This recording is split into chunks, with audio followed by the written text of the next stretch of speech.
whainga o le whamanu ma whametanga e mua na awe i le atua. Ina ua mawhai ona mamuri mai roto so i pua ma si maa o nei ola.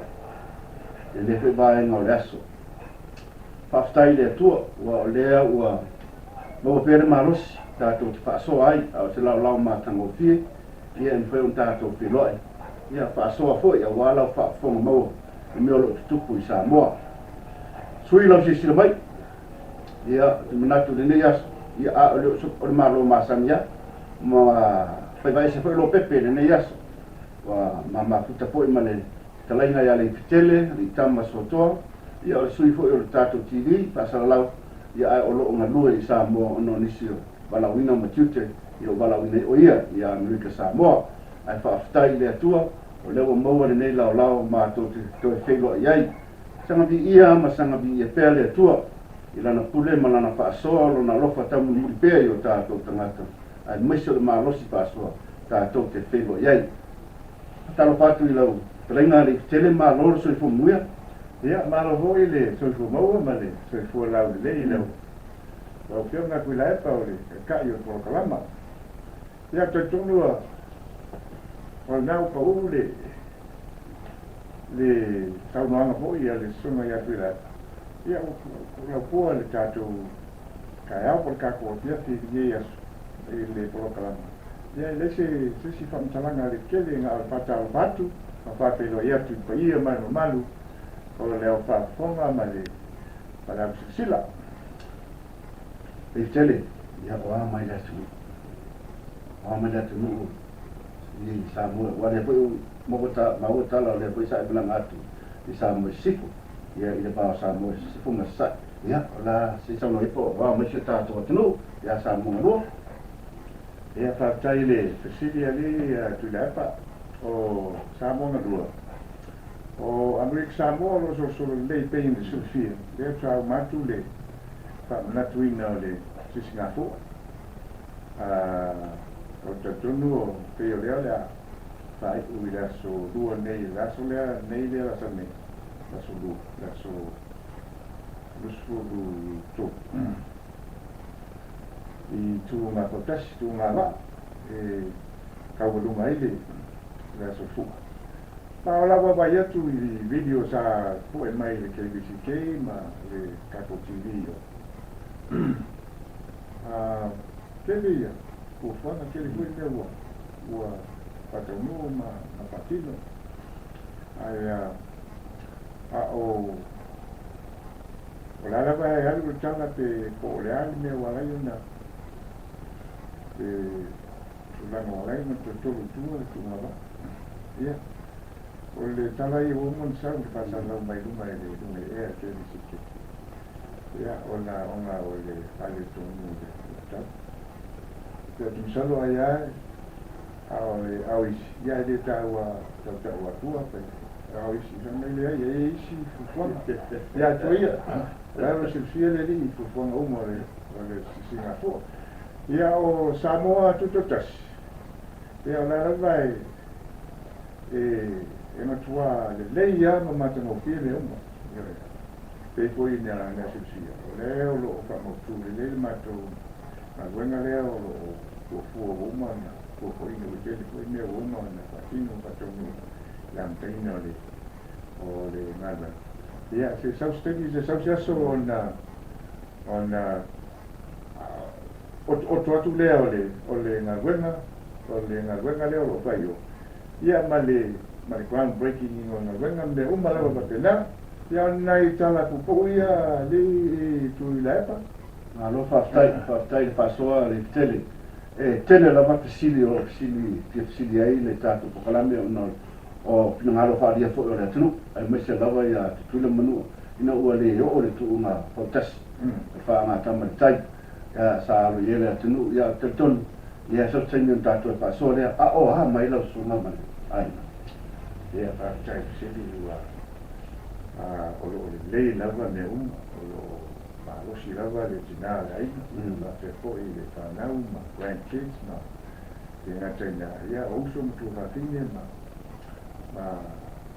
ma le aina pasalau leo lo ma me uma anga tu umi nei wa sa o rese mai o Samoa. Suila. Ya taimo te kwat. Ya e foi na kufuanga, tele kufuanga. Te aira ngata yo Samoa ye para la de ya sifia. Le la fo ye te fo ta la de ni. Ma tele ai tu sai ho se le yo le lo solo le ya de uma le fa te o fo pai te la vai de masangei a ko ngamla. O le fa te la solulu de la sameli le a te fo ye. O te ia tu la i pit. Ia ona atamude o pareolo. Ai o le tanto lu pareolo la so tofi por la solide. Ia ona pa weekend la le o i pangole. Tu la le weekend na go na le pa ya so na so. Ia ka mo tu mai la le i maro lo le i estamos silotas estamos sifo. Fufuanga ia ona o le tau. Ona o nga wenga le o ke tire nga wenga le o fufu nei. Pai la i Samoa pe o pai. South State ona tu pa ma o te tu la le o na wenga ma fufuanga nga wenga. Tai. O le au e sa no lo mo le fatua lo falo maraina uso to atu. Ai ala suma o mai la suma. Ya di tu la. Sao ma o fai la tala vai ma la forma. Everything is good. Actually, a veces fai mai forma ia te wa di ta. La mai forma. Tama. You are the healthiest 69-year-old patient that I am. O tama te ponia hoi se uso. Fa pe ai lai ula mele forma.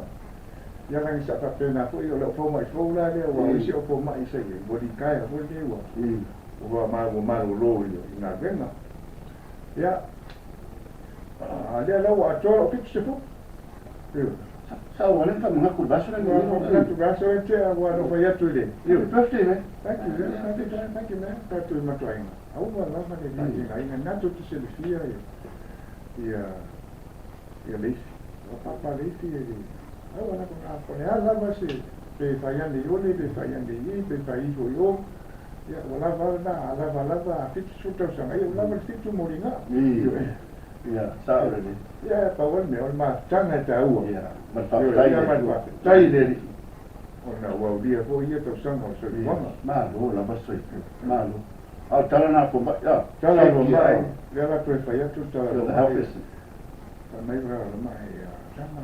You are one of the healthiest 69-year-old patient that I have. Thank you, doctor. Yeah. You are a scholar and a doctor. Yeah. Did you really mean that sincerely? Yeah. Okay, la o ngata mai pele. Ole, vai ngani o tato pokala me liften. Ya masani la mo tato tau. Ona mo moli leo tato lo faanga. Ia ile marpo la tunu o lo fa tau tolia no tanga se. Ia me ngata mo tanga se. Ia o aina fo. I mota malawa te mama tina ma tu o sino ta tunu atunu o lo o por la moto so to sai maros ele ngata le ia ma so se sila no malo la tunu alum fana lo fa tau tolia. Ia ki ta ina se pese. Mo moli lo fa anga o ta tu. Ia la so ta ua le pokalame de vai mo pokalame la so finanga o te todo o le masaniel por lo io ta lava na tawa ya mori ia se vai malu fo I mori finanga ro o ma fitia tau fa ma avena ona o tinga ma popo nga tino pese nei mo to uma lava ya mai a tato tau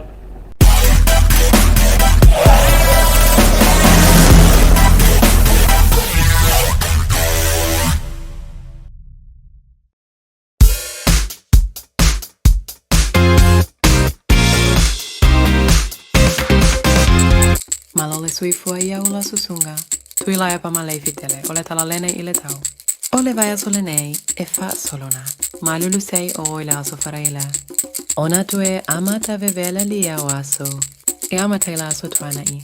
Oa amata ona mo malia atule malulu. Au te manatu alata mai le summer. Eselene tau saga le timu so o. Ali tuilepa malei fitele. Po ayo olo wati muai fapia. Ia manu yalo malanga atu. Isa mo le fitela. Au te tapuaria tu.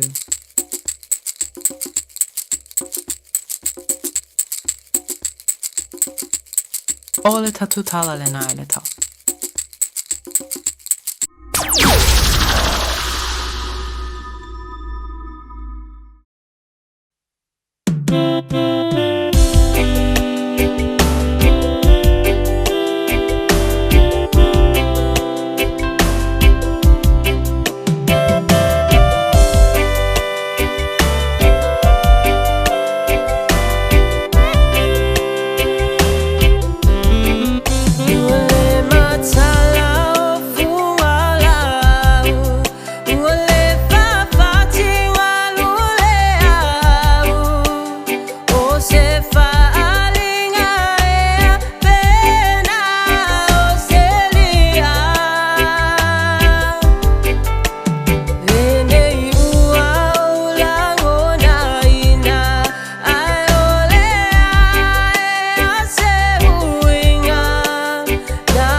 Malo lava na sai. O le banga ne tato pokalame tato hui Samoa. Tato paso foi man mai tai stala ya lang ya poan tala foi meu tupu Samoa. Awala fa fo mo balu tato. No.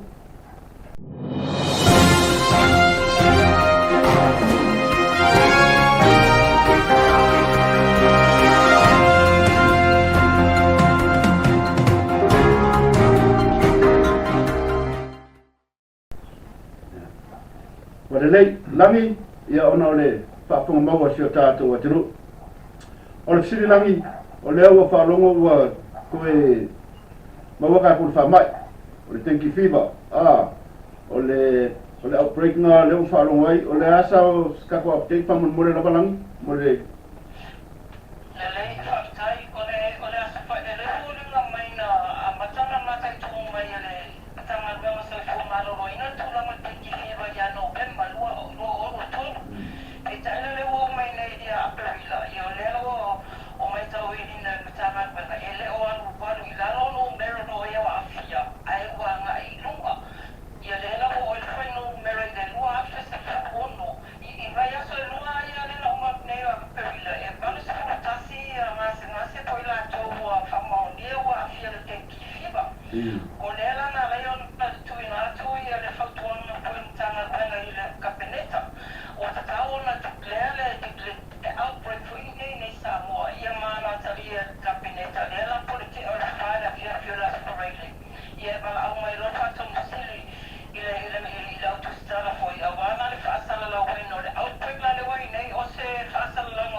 ia langi o le tele e lua update ia leo lo le mai fa di timini o le pifsiri atu ia te oe sese le update le case le ia Samuelu lea la pa mai na molia leo isi leo o na fufuanga mtulanga pe le molia ia Malaysia update o le case lea ia maulalo I mean maulolo Tabita ia penga male ava pe raso so update di tulanga ia male lava mal falo tele ia ta amata mai la ia penga male ava ia mata o foi vai a sola sata dia ese fai uma famsiloma ile tabasanga foi le na wana tuina pasanga ya min kai pole o penga ile le wasta ia le polo inga le tu mau famsiloma ta o penga wenga ile ngata le a le fatura ese ina foi yo onise o ai ngore agua o no foi le no no sai ai tai ara ia tu la so fai famsiloma ia ai to a tau no o le tabasanga a ni fai pole o penga o le tabasanga la le pasanga le famasino sili o te tau na faase ese la fiona le famasino sili mai lona tau ave ina o le mata o ile vau a penga ma le au paa o le mau a penga le pea fōringa mai ese peso o ta inga le fiona le famasino sili ia ma le lo ia o tūra i mo le au paa le fiona le ia o le sunga ia sala Josephine Stowers ai ina ua ta koele le silingia po le atonu le so ta inga nei o le tali na tuina atu e lo lo tuka atasi e le famasino sili ia mana fia ma le tamaita ilo ia e pe o le maule le e ala ia na mana o ia whenga ia re ese mai e famasino sili ona nei whaaitu au le whai o lana whai unga le puta o pune o pina o i ma whenga o i ma le au ka ia ona whapena le ona toi whaase ese e lei whaase ese le le ma fionga ai ua whaase e atu le talo sanga whenga i lungo puka me fuile le po le lisi o mata o puwhatu langa le whamasinonga maua lunga e sa i le la se aso e ilo ai la le fleta le lato talo sanga le utu atu e whaase ese la fionga i le whamasino sili o le mele i ai o pewa a o le aso wha ilo le mata o puia o ka waka mua kuma le kausanga ia tu e tolu nata o pua e ono kau kia penga kausanga ia anu kuma whamasinonga mātou i le Samoa ava aia tu ua wata o te le mea ia le atu kausanga tu e tolu fuele na mata o le mata o pua nei a penga marau pa o le masina koe te taona ilo e le whamasinonga au tu a beitai o nai va enga ia le ta o le preliminary matters e te tau ona tango fia whamasinonga ele io o i le aso whamasinonga tele o le whamasinonga au tu ia le fōringa mai wa mana ia si mea leo le tua tu tarasanga ma tu e tolo ana ia lelo tati e whapena o le asola lelo tu e wala aure e sa ili e po le ase aso e wha e ono ilo e la le tarasanga nei a whenga tusala e lunga tarasanga i o tati e lunga whamasinonga maua lunga e ta tau na tango fia e tauna ilo mawhai e se whai o le tarasanga le a whenga pase e se le whamasino sili ia ma le tarasanga le au waa i le usita ia po le content a ko le whaasanga ia whenga ia aina mawala vanol tato por kalame ko e a kone sa i le se whina ngalo la fionga ia maulolo ia leo no te ina mai le tua whenga ia o le tali ia maulolo o le pola ina ia po o tarasanga ia whatino ia o le ia te tauna whenga ai o lana tali le whamasinonga e le whawhewheina li mwhai pule o whenga i pola inga le whamasinonga ia o se tali poile na tuhumai bewa tuhumalitu ia le tali a toina ia o le tali na tuhumai a maulolo e le whawhewheina li ima whai pule o whenga i ni pola inga le whamasinonga ia o le o taati e whapenanga ta o putemine Right.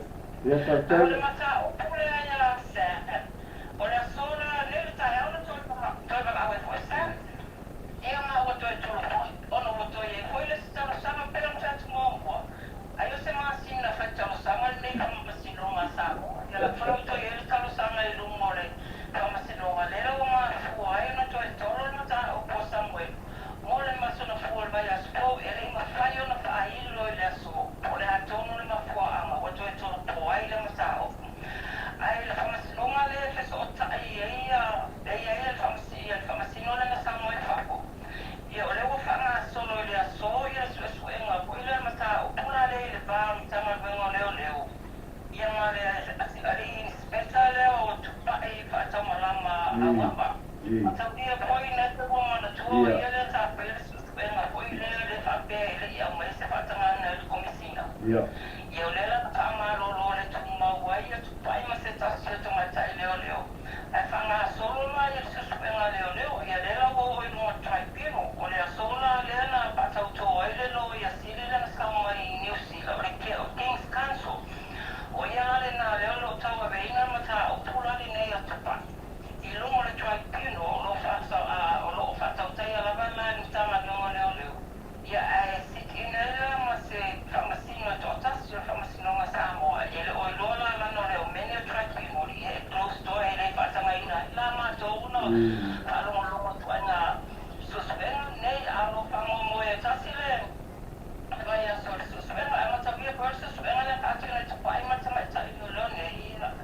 O mata puma lava e whaasa nga koile le tua inga leo tua inga e Samuel.